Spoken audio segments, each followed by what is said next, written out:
Oh, sige, ito, pakinggan naman natin itong napakaganda nitong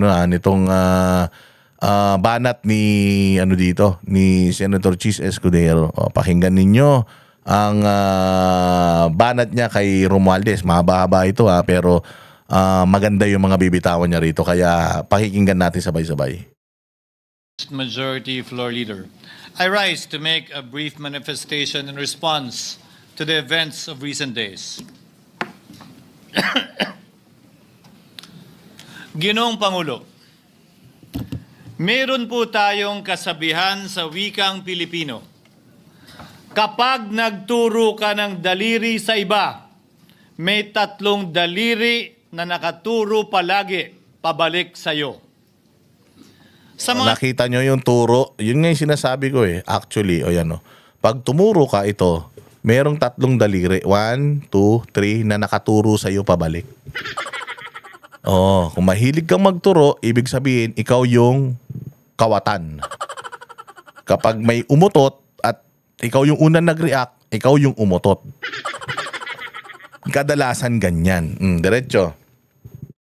Nakarang linggo, malinaw na nililihis ang galit ng taong bayan tungkol sa mga ghost at substandard flood control projects mula sa mga totoong may kasalanan patungo sa Senado at sa ilang mga miyembro nito. Tila pilit na ginagawang panakipbutas, ika nga at fall guy, at diversyon ang mga senador palayo sa Kamara at sa mga tunay na may sala. Klarong-klaro po ang script nito. Ipitin ang tatlong dating DPWH officials, pakantahin sa kanila, mema banggit lang na senador, habang pinagtatakpan ang mga congressman na tunay na kasabwat nila sa mga lugar na ginagalawan nila. Simple ang patunay dito. Kapanipaniwala ba na wala silang kinausap na kahit isang congressman nakaupo na totoong may hawak ng mga distrito sa lugar na ginalawan nila sa hinaba-haba ng testimonya nila dito o sa Kamara? Banggit sila ng banggit, name drop sila ng name drop ng pangalan ng senador. Maski na klaro naman kung inyong papakinggan na wala silang masabing direktang nakausap o binigyan ng anuman.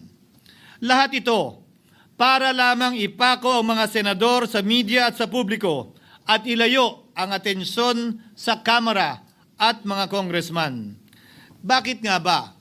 Dahil tila mas malaking isda, ika nga, mas mataas, mas kilala ang mga senador kumpara sa congressman? Umaasa sila na maiibsan ang galit ng tao sa kanilang mga anomalya ukol sa flood control at tuluyan na silang makakatakas mula sa anumang pananagutan. Isang tao lamang, Ginoong Pangulo, ang nasa likod ng script at sarswelang ito. Siya ang dahilan ng kaguluhan, pagkakaaway-away, pagkakawatak-watak na ngayon yumayanig sa ating bayan, maprotektahan lamang ang sarili niya.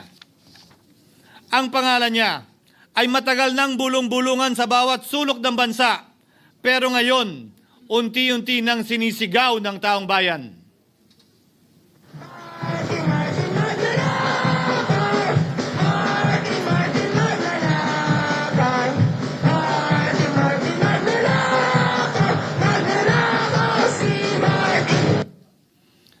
Pero Ginoong Pangulo, minamahal kong kasamahan, bakit tila sa Kamara, dito mismo sa Senado at sa ilang media ay hindi pa din nila kayang sambitin ang pangalan niya?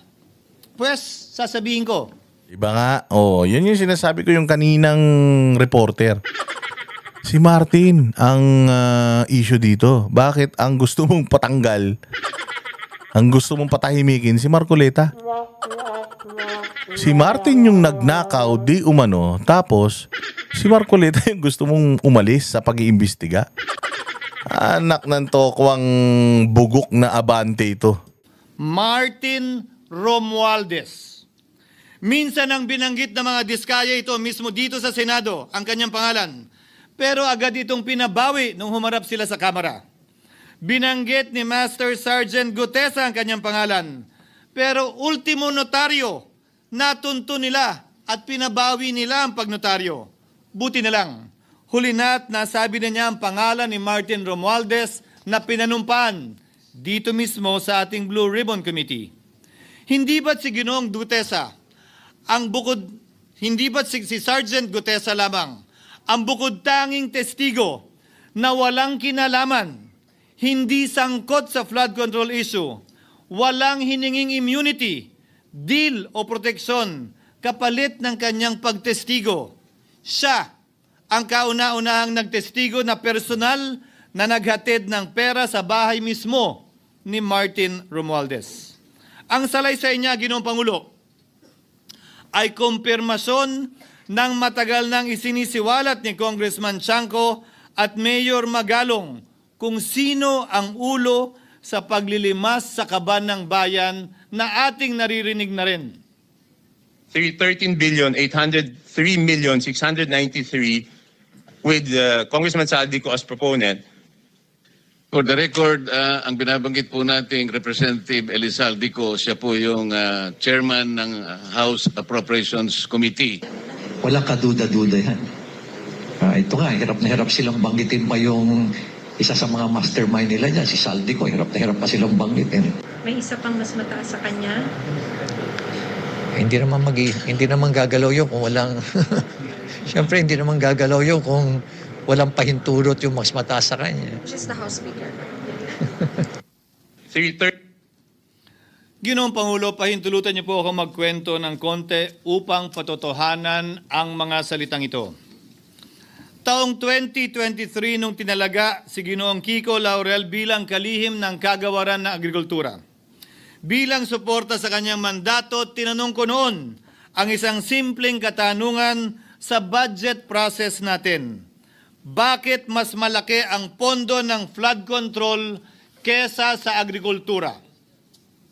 Why is it that the budget for flood control is bigger than the budget of the Department of Agriculture or the agriculture sector as a whole? The fifth biggest allocation, not even a department, is flood control. And allocating a measly 31 billion for irrigation, for rice. Why?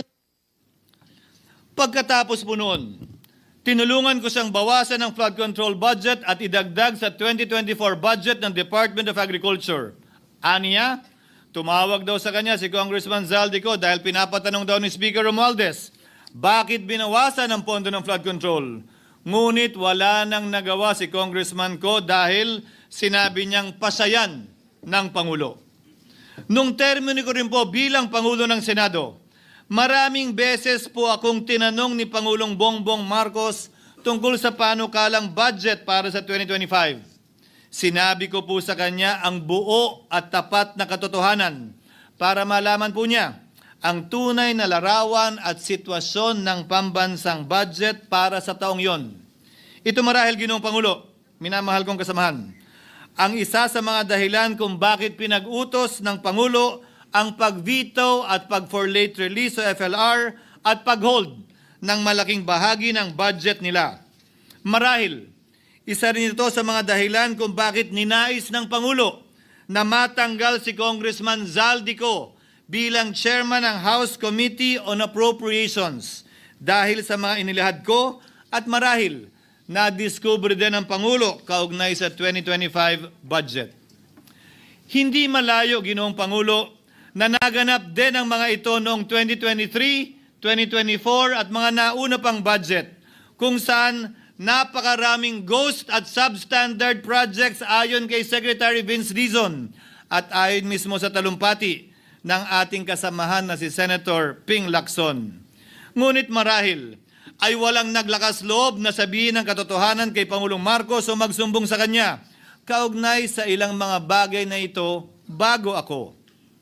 Nais ko din pong kumpirmahin ang sinabi ni Congressman Toby Chanco na ang pag-file ng impeachment complaint laban kay Vice President Sara Duterte ginamit na paraan ni Speaker Romualdez para mag-release ng pondo nila na naka-FLR or for late release bago mag-eleksyon.